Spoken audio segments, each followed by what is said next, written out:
오늘 준비한 사건 파일 리뷰 컨텐츠는 1960년대에 발발한 베트남 전쟁 중 발생했던 하나의 끔찍하고 참담한 대학살과 관련된 이야기입니다. 한 개인이 저지른 범죄가 아닌 군인이라는 단체 조직에 의해 다수의 민간인이 희생된 사건이다 보니 다소 민감한 주제일 수도 있지만 이는 모든 진상이 낱낱이 밝혀진 명백한 실화이고 우리나라가 과거에 겪었던 가슴 아픈 역사와 매우 흡사하다고 할 수 있습니다. 그렇기 때문에 오늘 이 이야기를 들으시는 모든 분들이 다시 한번 이 사건을 마음속에 잘 되새기고 절대 잊지 않았으면 하는 마음으로 사건을 준비했습니다. 지금부터 전 세계 모든 사람들을 경악하게 만들었던 대학살이 발생한 그날로 돌아가 보겠습니다. 베트남 전쟁이 시작된 해로부터 약 8년이라는 시간이 흐른 1968년의 어느 봄날이었습니다. 당시 베트남에 주둔하고 있었던 미군들 사이에는 싸늘한 분위기만이 맴돌고 있었다고 해요. 셀 수 없을 정도로 발발하는 교전과 베트남의 강한 반격, 예상치 못한 방향으로 뒤집혀가는 전세는 그들의 심기를 불편하게 만들기에 충분했습니다. 이에 미국은 베트남의 거센 저항과 반격을 한 번에 물리치고 자신들의 승기를 잡기 위한 반격 작전을 구상하기 시작합니다. 하지만 해당 작전이 시행된 꽝흥아이에 주둔하고 있었던 미군이 남베트남 민족해방에게 처참하게 공격당하는 일이 발생했고 그 결과 꽝흥아이의 숑미 지역 대부분이 남베트남의 수중으로 들어가게 됐죠. 미군은 남베트남의 반격에 대해서 대대적인 공격을 개시하기로 결정을 했고요. 넘어갔던 지역들을 빠르게 수복해 나갑니다. 그들은 오로지 자신들에게 반격하는 베트콩을 전멸시킨다는 목적 아래 움직였습니다. 하지만 이 과정에서 양측 모두 거대한 인명피해를 겪게 됩니다. 국가 간의 감정은 더욱더 고조됐고요. 당시에 미 대통령의 입에서 다 확 쓸어버려라 라는 말이 나올 정도로 사태는 더욱 심각해졌습니다.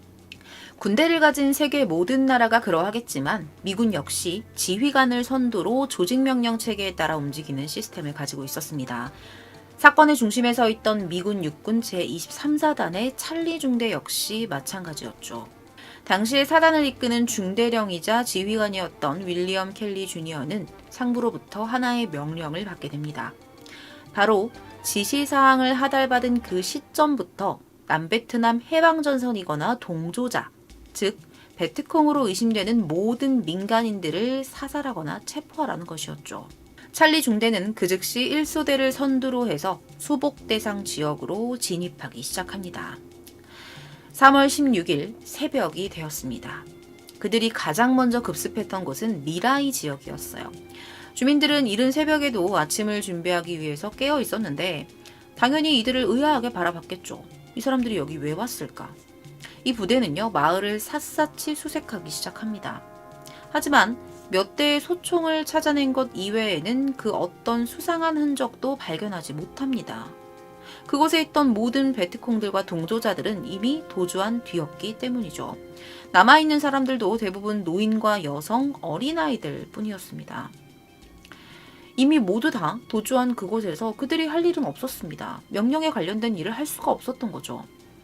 그런데 지휘관인 켈리가 부하들에게 모든 주민들을 마을 한가운데로 몰아라 라고 지시합니다. 미라이 사람들은 순간 긴장했죠. 하지만 그들은 비무장 상태였고 민간인이었으며 주민등록증을 가진 한 국가의 시민들이었습니다. 미군들이 상관의 명령에 따라 자신들을 몰아세워도 그들은 자신은 무고하다면서 주민등록증을 미군 앞에 내밀었죠. 그러나 곧이어 그들 앞에는 끔찍한 대학살의 현장이 펼쳐지기 시작합니다. 무고한 민간인에 불과했던 마을 주민들에게 순식간에 공격이 퍼부어진 것이죠. 그 공격은 꽤나 체계적이었습니다. 1소대와 2소대는 모여있는 사람들을 향해 무차별적으로 총을 난사했고요. 3소대는 살기 위해 도망치는 사람들의 급소를 노려 총을 발사합니다. 당시에 미군이 사용했던 총은 일반적인 총기도 아닌 기관총이었습니다. 들키지 않기 위해 집에 숨어있던 주민들 역시 미군이 던진 수류탄에 의해 사망을 했고요. 수색 과정에서 발견된 부녀자들은 성폭행과 성고문까지 당한 뒤에 집과 함께 불태워졌습니다. 죽이기 직전까지 이런 짓을 했다는 게 악랄하다는 표현밖에는 쓸 수가 없네요. 이 잔인한 일들은 약 이틀 동안 지속이 되었고요. 미라이 지역뿐만 아니라 인근에 위치하고 있는 작은 마을까지 이어졌다고 합니다. 그 결과 최소 350명에서 최대 500명이라는 무고한 인명피해가 발생했습니다. 이 희생자들 가운데서는요, 임산부가 17명이었고요. 어린아이와 영아가 229명이 포함되어 있었습니다. 그저 아침 식사를 준비하고 있었던 시민들이 이유도 없이 죽어간 것이죠. 이 모든 상황을 지켜봤던 켈리는 태연한 모습으로 보고를 하기 위해 상부와 연락을 시도합니다. 곧이어 그의 입에서 나온 말은 작전 완료라는 무심한 한마디 말뿐이었습니다. 당시에 이 현장을 지나가고 있었던 다른 부대 소속의 미군이 한 명 있었습니다. 휴 톰슨 주니어라는 사람이었어요. 여러분들 지금 사진으로 보고 계시죠? 그는 당시 미 육군 항공대에 속해 있던 조종사였습니다. 정찰을 위해서 헬리콥터를 몰고 미라이 지역의 상공을 지나가고 있었다고 해요. 그런데 이 상공을 지나가던 중에 노인과 여성, 아동으로 이루어진 비무장 민간인들의 시신을 발견하게 됐고요. 한 여성이 미군에 의해 사살되는 현장까지 직접 목격을 하게 됩니다. 그는 곧바로 동료들에게 무선으로 도움을 청했고 착륙했죠. 그리고 학살을 주도했던 켈리와 직접 통신을 하면서 소속 부대의 헬리콥터로 이 부상자들과 생존자들을 옮기겠다는 의사까지 밝혔어요. 켈리의 반응은 예상하신 대로입니다. 현재 명령에 따라 임무를 수행 중입니다. 라는 말만 되풀이했죠. 이 과정에서 두 사람 사이에 말다툼이 이어졌고요. 톰슨은 켈리에게 더 이상의 발포가 있을 시에는 마땅한 조치를 취할 것이다 라면서 경고를 하고 생존자들을 찾기 시작합니다. 실제로 톰슨은 도착한 동료와 부하들에게 찰리 중대의 군인들이 구출 작업을 방해할 경우 사살해도 좋다는 지시를 내렸다고 합니다. 다행히도 그들은 수많은 시신 사이에서 4살도 채 되지 않은 어린 소년을 구출하는 데 성공했고요. 이외에도 서너 명의 생존자들을 더 찾아냈죠. 톰슨을 도와 구출 작업을 진행했던 한 익명의 조종사는 이렇게 말합니다. 당시 미라이는 피로 뒤덮여 있었고 지옥이 따로 없었습니다. 그의 기억입니다. 그날의 상황을 기억했던 사람은 미군뿐만이 아니었어요. 종군 사진기사인 로널드 해벌이 그날 자신이 목격한 하나의 장면을 다음과 같이 묘사합니다. 몇몇은 도망가려고 했지만 모두 실패했다. 한 여성은 아이를 한 팔로 안고 달렸지만 도망칠 수 없었다. 제3자의 시선으로 봐도 이렇게 잔혹했던 그날의 현장을 직접 겪은 생존자들의 심정은 어떠할까요? 아마도 심정이라는 것을 겪을 틈도 없었을 것이라는 생각이 듭니다. 아무 죄 없는 가족과 친구, 동네 이웃들이 미군의 칼과 총에 쓰러지는 그 장면을 직접 보았던 피해자이자 생존자들은 여전히 고통 속에서 살아가고 있습니다. 누군가는 시신 옆에 죽은 척하고 누워있다가 생존했고 또 다른 누군가는 무장 헬기가 발사한 포탄에 9살 난 남동생과 어머니를 잃었습니다. 작다고 할 수 없는 규모의 학살 사건은 미군 측의 은폐 시도 아래 약 1년간이나 세상에 드러나지 않았습니다. 이렇게 큰 사건인데도 말이죠. 군부의 엄격한 통제로 철저하게 숨겨졌던 것입니다. 당시에 이 사건을 목격한 사람들도 있었는데 어떻게 이런 일이 가능했던 것일까요? 사건을 목격했었던 톰슨을 여러분들 기억하시죠? 이 톰슨이 부대로 돌아가 자신들이 직접 목격했던 사건과 관련한 보고서를 작성해서 진위 조사를 요청을 합니다. 하지만 대부분 포화에 의한 사망으로 날조되면서 모든 과정이 흐지부지 되었고요.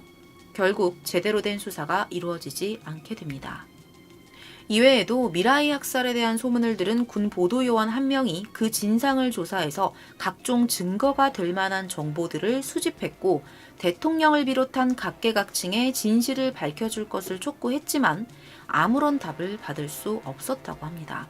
이 사건이 세상에 알려지게 된 계기는 앞에서 언급된 종군 사진기자 로널드 해벌이 공개했던 사진이었습니다. 2장의 사진을 준비했습니다. 1969년에 공개된 사진입니다. 미국의 라이프지를 통해 공개가 되었고요. 한 프리랜서 기자가 당시에 학살 현장에 군인으로 있었던 사람과 인터뷰를 했던 것을 기재함으로써 그날 미라이에서 일어난 대학살의 현장이 가감없이 드러나게 됩니다. 미국 국방부는 그제야 1대대 주요 지휘관과 사병, 상급부대 지휘관들을 조사하기 시작합니다. 물론 상급부대로부터 전시 중에 체포나 사살의 허가가 떨어진 건 사실이었지만 그 대상은 전쟁과 직접 관련된 무장 상태의 군인이나 베트콩이었지 민간인은 아니었습니다. 이것은 국제사회에서 결코 용납할 수 없는 범죄였습니다. 사진을 지울게요. 결국 당시에 부대를 이끌었던 14명의 장교가 체포돼서 재판을 받게 됩니다. 하지만 실제로 형사처벌을 받은 건 지휘관이었던 켈리뿐이었습니다. 죄목은 단 22명에 대한 살인죄. 이마저도 3년 후에 리처드 닉슨 대통령에 의해 가택연금 조치로 감행이 되면서 국제사회의 공분을 사게 되죠.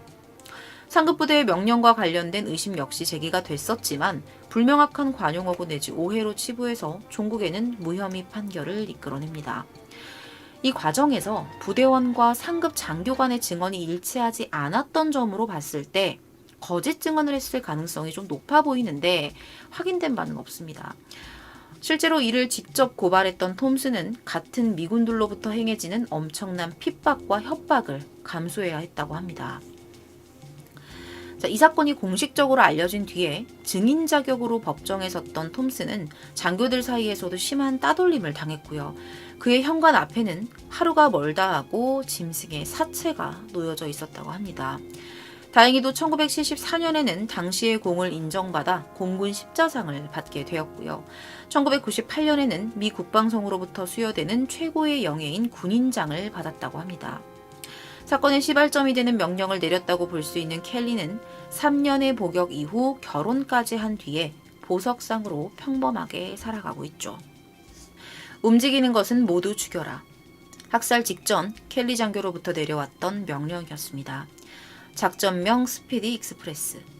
베트콩을 압살하고 제압하기 위한 작전이었지만 정작 피해를 봤던 사람들은 민간인들이었습니다. 무고한 수백 개의 목숨들이 단 이틀 동안에 무참하게 희생당한 사건이었죠. 비록 전쟁 중이라고 할지라도 비무장 민간인 학살은 어떤 이유에서도 용납될 수 없습니다. 이는 국제사회에서도 엄격히 금하고 있는 일이죠. 물론 당시의 미군들 입장에서는 베트콩과 민간인을 구별하는 것이 몹시 힘든 일이었을 수도 있습니다. 그러나 지난 70년 동안 벌어졌던 모든 전쟁 속에서 벌어진 무차별적 사건의 피해자들은 대부분 민간인들이었습니다. 다시 말해 주요 희생자가 무고한 시민이었다는 뜻이죠. 이것은 엄연한 전쟁 범죄입니다. 국제법상 인류에 대한 범죄 행위 개념으로 규정이 되고 있습니다. 전쟁 중에 민간인 보호는 국제인도법이 정한 항목입니다. 그들의 생명뿐 아니라 재산까지 보호 범위에 속한다는 것이죠. 전쟁 중에 보호받지 못하는 민간인의 고통을 고려하여 전 세계 190개국이 동의한 법이지만 정작 필요한 곳에서는 효력을 발휘하지 못한 채 또 하나의 비극이 초래되고 말았습니다. 조금의 변명할 여지도 없는 확실한 제노사이드. 우리 머릿속에 스쳐 지나가는 아픈 과거, 아픈 역사의 모습들이 조금은 선명해지는 사건이었습니다. 모든 희생자들의 명복을 빌며 오늘의 사건 파일 리뷰 컨텐츠를 마치겠습니다. 시청해주셔서 감사합니다.